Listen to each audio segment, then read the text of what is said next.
రండి, చొరబాటుదారులపై ఏం చేద్దాం, భవిష్యత్తు కార్యాచరణ, ఉన్నతాధికారులు సమాలోచనలు.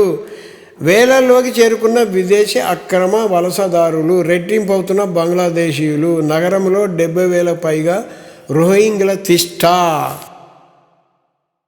అంతా డ్రగ్స్ నా కొడుకులే. నైజీరియా నుంచి వస్తారు, ఇక్కడ తిష్ట వేస్తారు. బంగ్లాదేశ్ బార్డర్, అది పరమ చెత్త దేశం, పూర్ కంట్రీ.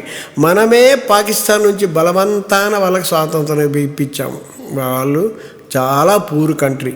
మతము మతము మతము అని అదొక వేస్ట్ కంట్రీ. నైజీరియా ఇంకో దేశం అన్ని దేశాల నుంచి వచ్చి ఓల్డ్ సిటీలో, ఈ ఓల్డ్ సిటీలో ఉన్న వాళ్ళకు 190 మందికి చదువు రాదయ్యా బాబు. అసదుద్దీన్ ఓవైసీ ఏం చేస్తున్నాడో, అక్బరుద్దీన్ ఓవైసీ ఏం చేస్తున్నాడో ఎవరికి తెలియదు. ఆలోగా దొంగనా కొడుకులు. ఎందుకంటే అక్కడ ఉన్న ముస్లింలకు మదర్సా పాఠశాలకు పంపిస్తారు, కానీ వాడు దానికి పంపిస్తే ఏమవుతుంది, మతవాద అయిపోతాడు.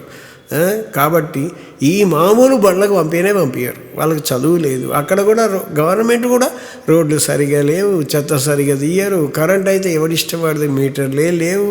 మీటర్ పోయినా కొడతారు, తిడతారు. అంతా రౌడీలు. ఇలా తయారైంది మన తెలంగాణ.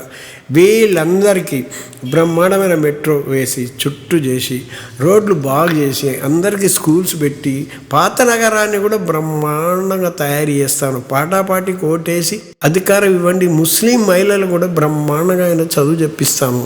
వాళ్ళు బురక వేసుకొని ఇస్తే రాని మాదేం పోయింది, కావాలా చదువు.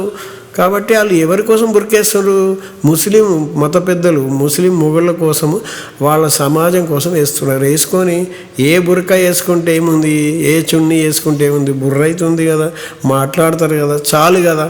కాబట్టి ఈ మతాలు అనేటి మన దినదిన చర్యలు, కులాలు దినదిన చర్యలు, వాటి గురించి మేము ఆలోచించాము. ప్రతి ఒక్కరికి ముస్లిం అయినా కానీ, హిందూ కానీ, క్రిస్టియన్ కానీ నెలకు 30 జీతం ఇస్తాము, పని కల్పిస్తాము, తప్పకుండా పని ఇస్తాం. కాబట్టి మా పాటాపాటి కోటేసి ప్రత్యేకంగా మహిళలను నేను కోరుకుంటున్నా, మా కోటేయండి.